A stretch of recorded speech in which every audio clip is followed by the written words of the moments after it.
Hey guys, and welcome to Top of the Stack, where we talk about the games we've been playing this weekend.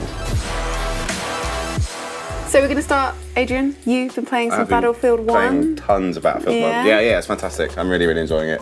One of those lovely moments where you've been waiting for a game for ages, riding that hype train, and it comes out and you're like, oh my god, it's actually really good. It delivered, oh my god, the hype train didn't fail me this time. No, it's really good. I'm really enjoying it. I'm really liking the variety of the maps. Yeah. I like that kind of thing. It's almost, like Kid at Christmas, where you don't actually know the maps and it doesn't feel old, everything feels new.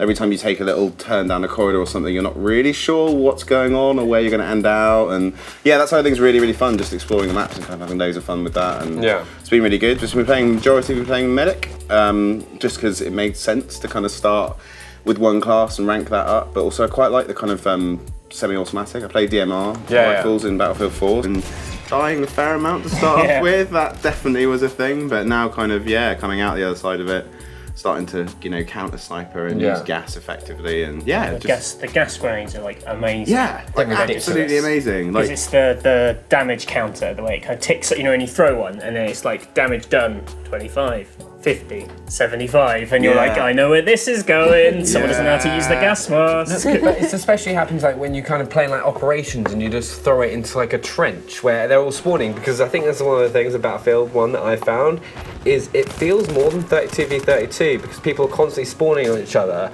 and there's just so many bodies. Like you're like at the start of an operations mode, I think it's the I can never remember, the Door to Hell or something. I can't remember the exact name of it. But you start off that in your trench if you're defending as the Germans, and you just see these waves of people coming at you and you're just like, holy.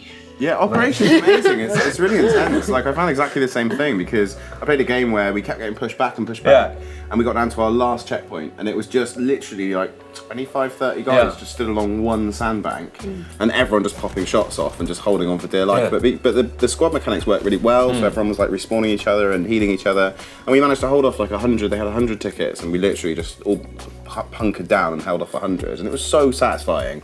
So it is that thing of, I don't know, like there's very few games for me where you get that sense of achievement and like epic achievement as well, where they're just all kind of running through like ants through all these like ruined buildings and stuff, and you're just trying to spot them and pop them as quick as you possibly can. And when you do it, it's super satisfying. I think it feels like it's an actual war because you get these moments, like these things where you're just running with like 20 people down this little long corridor. I've got this one on the Amiens map. Which is kind of the city map, which has a train going through the middle. And we're all running along this kind of building corridor and then into a kind of crushed down building and running along, and got into this huge fight along this street, which had this kind of we had a light tank, and then there was this kind of corridor going down left, and there was like gunfire, there was grenades flying out, shouting, smoke, and then like a load of us were kind of crouched down behind these bollards, taking people out who were running around the corner, and you're just there going like, Jesus Christ, what is going on here? This is mad. That is the thing, isn't it? It definitely hits that level of like trauma where there are points where you're kind of like, you're doing really well, you've got your buddy with you in a little building, you're like popping people out the windows, and then you turn around, your buddy's gone, and the building's gone, and the tank's just rolling off into the distance. It just took him out, and you're like, it's really harsh. It's really harsh. The ragdoll effects as well. Yeah. There's a map that the whole map is on a hill on one side, and if you die, it's like a big green hill. And there's a couple of checkpoints at the bottom and loads at the top, but without fail, every time you die, you roll all the way down the hill. So you're just there, like you should respawn, but you're just watching your guide merrily rolling down the hill. But, no, it's fantastic. I've really been enjoying it. Like no complaints whatsoever, really. I think just more. I'm 100% with you because I've just been playing an absolute ton of Battlefield 1 as well. Like I just haven't been able to put it down because it's just every sequence that you get into is just epic. Whether it's a tank, whether it's air combat, whether you're just a troop running through the trenches. I'm absolutely loving it. But Matt, what have you been up to this weekend? So I decided to dip into the orange box, which you remember from the 360. It's just been made backwards compatible. So I thought a perfect chance to dive back in. I was watching the list feature last week where we had the best robots and it had dog in it, and there was some stuff from episode 1 and 2 in there, and I realised I actually haven't played episode 1 and 2. Oh wow. So yeah, it's crazy. I've had the orange box all these years and I've only ever played Half-Life 2 and Portal. So how did you find it after all this time? Has it aged well? Yeah, I think it has. I mean, it was, it's obviously not like the looker it used to be. There's still little bits where there's certain like effects, certain like, glass materials and things like that, where you look at them and you're like, oh wow, actually that's still really cool.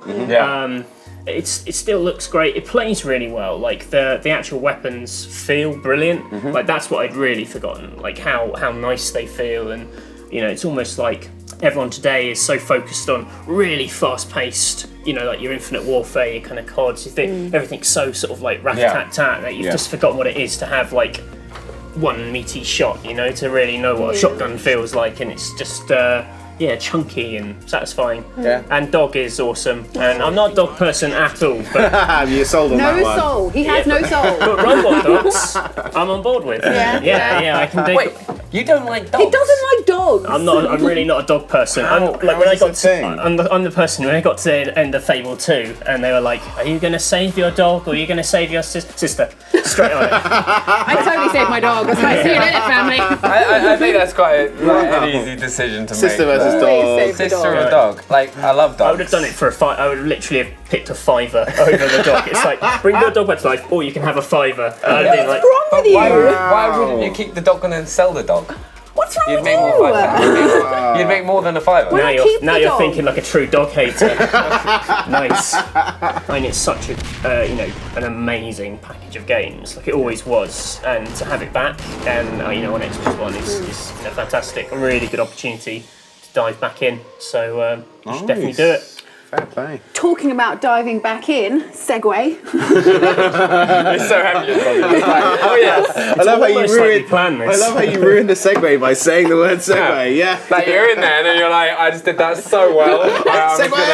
Segue! I want to talk about what I want to talk about now. You get bullied on the show. Okay, bullied. You need a segue horn. As I was saying, card you can hold up. There's Just a someone behind segue. Yeah.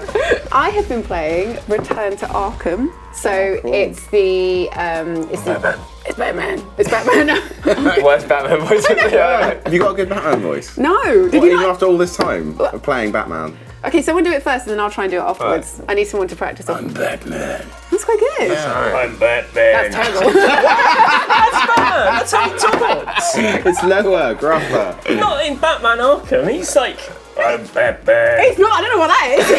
It's like a robot dog I'm Batman. Batman. I'm Batman. That's quite good. Yeah. Wait. You can do it. Okay. I'm Batman. Yeah. Better than It's him. just yours. I'm Batman. It's just yours. It's I'm Batman. So it's the HD pre-release of the Arkham Asylum and Arkham City on Xbox One.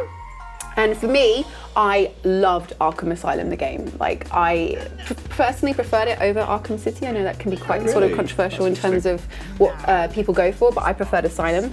So that's what I was playing, and Why do you prefer Asylum to City?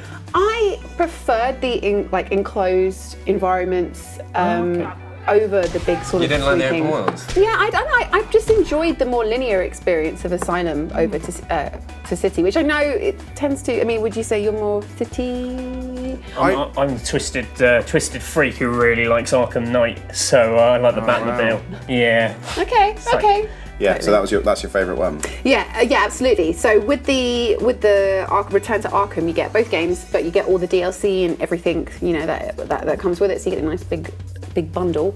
But yeah, I mean, I was playing that over the weekend and I love it. Going back into it, trying to catch get more Riddler trophies, which are the bane of anyone's existence. If you're you like to complete things, then trying to get all the Riddler trophies is horrific. But yeah, so I was just going through the campaign. I think that the fighting in Batman is some of the best fighting in any games. I love racking up combos on Batman. So I was also doing some of the challenges, trying to get the highest combo streak, which is ridiculously good fun and really good to play with someone else as well, taking it in turns to who can do the most. Achievements. We've done that in the past on What's Yes, of course you have. And What no did one's you get? completed it. No one's Really? Completed What's it. the achievement? What do you have to I get? can't remember. It's There's getting one you have 50 to combos or use, something. but there's one where you have to use every Move. one of his moves Right. We've got one. in one long chain. Oh, God. We can do that. Give that to Lydia at some point. Yeah. About how completion is. Yeah, Actually, no, I'd actually like to do that one. That'd be sweet. So yeah, That's pretty cool. it's a nice excuse to go back to Arkham and then do all the DLC as well, because I didn't get involved in the DLC the first time round. So like the challenges, the Joker challenge and stuff like that. So that's all included as part of the package. Yeah, so you get to do that as well. That's really So, cool. Is there much for both? it's pretty decent. Like in terms of actually getting some gameplay out of for what you're paying, it's pretty decent. Like there's I think 5 challenges that you get with Arkham Asylum and the Catwoman DLC and everything from City, so you get all of that as well. So yeah, it's pretty chunky. So if you haven't got into Batman already, then it's definitely a good time to. Exactly. Nice. There we go. Like It's good little finish it with a bow there. So there we have it, guys. That's this episode of Top of the Stack. Let us know what you've been playing in the comments below, and if you haven't already, hit that subscribe button so you don't miss out on any more content. And don't forget to like this video if you enjoyed it, and check out our World's Hardest Achievements. We'll see you tomorrow at 6 p.m. Bye.